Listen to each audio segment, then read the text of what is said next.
Hello everybody. I just wanted to make a video today in hopes of helping somebody. I'm going to be in Job 14, and I think I'm just going to read one verse and then tell you what's on my mind about it today.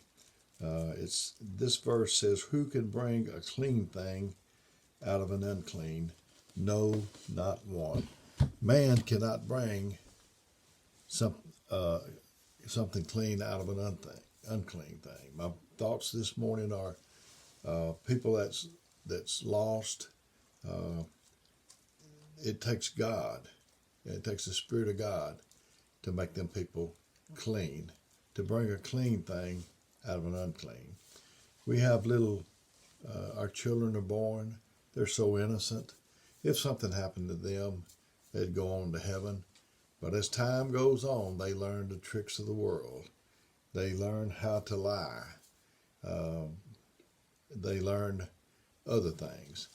And that clean, um, it shifts more from clean than it's unclean. That if something happened to them uh, and they were accountable, they need the Spirit of God.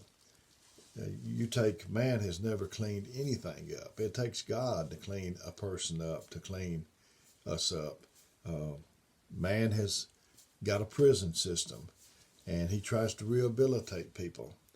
And then when it's over with, uh, they get out, they go right back in. They learn the tricks uh, of the trade. They learn more things in there than they can learn on the outside, I guess. So it takes God to bring to bring the clean thing out of an unclean.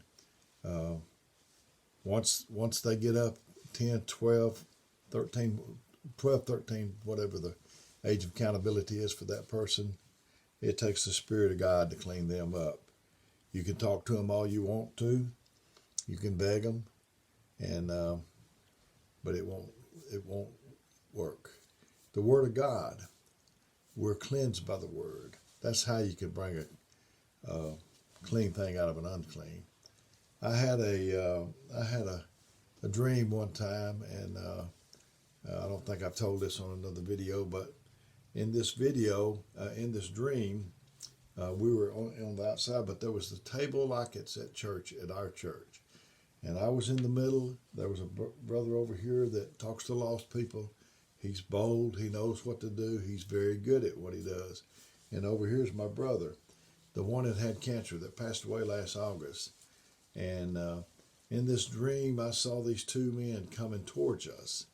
They were a pretty good piece off. They were the worst looking people that I've ever seen in my life. They had hair like a woman. They had teeth like lion. It resembled the people that was talked about in the Revelations in the Bible. I looked and I prayed and I begged God to help me to know what those men were up to. And they were walking like this. And just straight ahead. There was nothing that could get their attention. And I finally, I figured out that this brother wasn't going to do anything, and I thought surely would, and that it was up to me. I wasn't in the ministry at that time, and I knew it in the dream. And so I understood they wanted my brother, the only one that didn't have the Spirit of God of us three. And I knew something had to be done.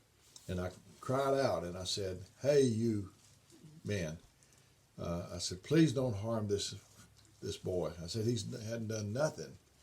So I tried begging, reasoning.